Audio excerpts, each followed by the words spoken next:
The vagina, nature's sacred portal, life's first doorway crossed, Venus' velvet vestibule. This anatomical gateway stands as a paradox, both entrance and exit, vulnerability and strength. Like the mysterious caves of ancient mythology, it guards secrets while beckoning exploration. Here, biology meets poetry, where new life emerges and pleasure finds its throne room. A labyrinth of sensations wrapped in medical terminology, yet defying sterile classification. Through this threshold pass life's deepest mysteries: birth, desire, creativity itself. It is Janus-faced, representing both medicine's cold precision and nature's warm embrace. The ultimate metaphor for transformation, where separate entities merge and new beginnings dawn. Here, science stammers while poetry sings. Welcome to today's episode of Brabro. Do no harm, be good to yourself, and enjoy life to the fullest.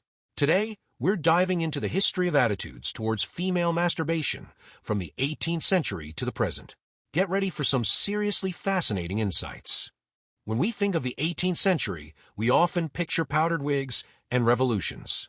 But what's really intriguing is how ideas about women's bodies and sexuality were transforming during this period of intense social change. And you can learn a lot about a society by looking at what they try to control. Our first source, the 109 History of Female Masturbation, doesn't hold back. It highlights how both Judaism and Christianity have historically condemned masturbation, even citing the story of Onan from the Bible. The Bible was the moral compass, shaping not just religious beliefs, but also social norms. Medieval Christianity, in particular, viewed masturbation as a direct threat to humanity's survival, a major no-no shrouded in stigma. It's amazing how something so personal could be seen as a threat to all of humanity. But here's where it gets really interesting. The real issue wasn't the act itself, but the waste of semen. Procreation was paramount, ensuring the continuation of the family line and society. This idea of waste wasn't just about reproduction. It spoke to a deeper anxiety about maintaining social order and male anxieties about female autonomy. So it was about control. If women had control over their own bodies and pleasure, it would disrupt the power dynamics of the time. Speaking of anxieties, we have this insightful article by Elizabeth Schlepper published in Gender and History. The title, Monsters, Are They in Nature? Female Masturbation and Constructions of Femininity in Early 18th Century England, tells you a lot about the prevailing attitudes back then. Schlepper delves into two influential publications from that era, Onania, 1716, and Onania Examined, which was a direct response to the first. Onania declared that women were naturally lustful creatures prone to masturbation, a huge problem according to the author. Onania Examined, while more nuanced, still reinforced the idea that good and virtuous women don't engage in this behavior. Even in criticizing Onania, it still created this image of the deviant woman who masturbates. It's like they replaced one extreme with another. Onania painted women as inherently lustful, while Onania Examined, though seemingly more moderate, still presented female pleasure as problematic, something to be controlled. Schlepper paints a vivid and disturbing picture of the female masturbator.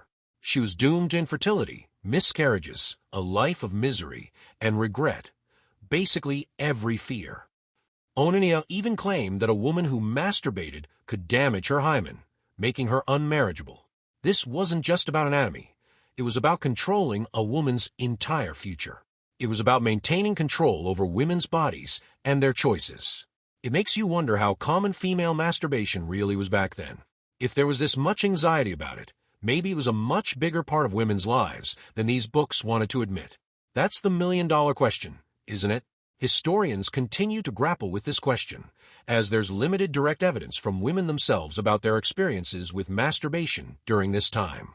It's frustrating but also exciting, like we're piecing together a puzzle with missing pieces. Even with those missing pieces, we can still glean valuable insights from the anxieties themselves. If female masturbation was truly this fringe behavior, why dedicate so much time and energy to controlling it? The sheer volume of warnings and condemnations suggests that it was a lot more prevalent than they wanted to admit. So, we've explored the 18th century, but this isn't just ancient history. How did these views evolve as medicine advanced and society entered the 19th and 20th centuries? The fire and brimstone rhetoric of Onania might have faded, but new anxieties emerged, often cloaked in the language of science and medicine. Masturbation, particularly for women, became pathologized. Doctors began classifying it as a disorder, leading to a laundry list of physical and psychological problems, from blindness to insanity.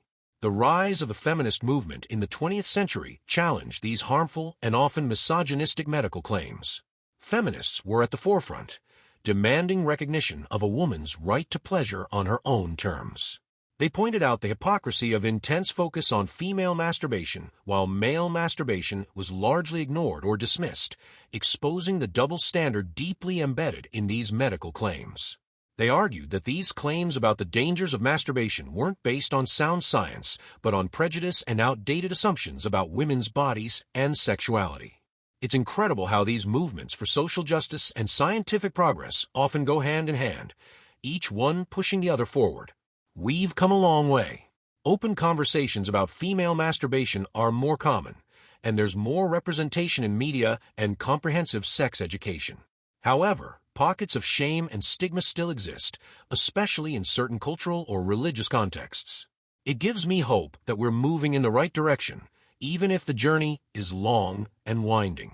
I agree, and I think the most important thing is that we keep these conversations going.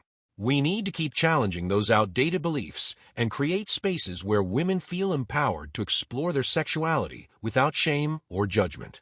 Spelunking, vertical exploration, dark passages beckon deep, mysteries await below.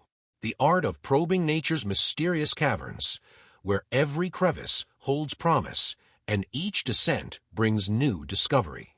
This vertical venture into velvety voids requires careful navigation, proper equipment, and a willingness to embrace the unknown.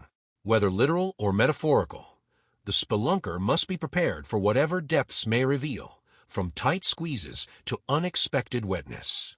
'Tis a noble pursuit, this penetrating of Earth's hidden chambers, though one must always respect the ancient wisdom. With great depth comes great responsibility.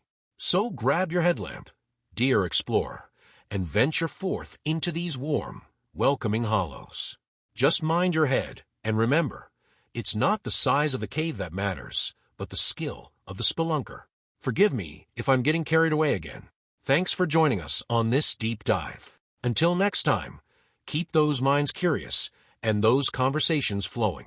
Our motto is, do no harm, be good to yourself, and enjoy life to the fullest.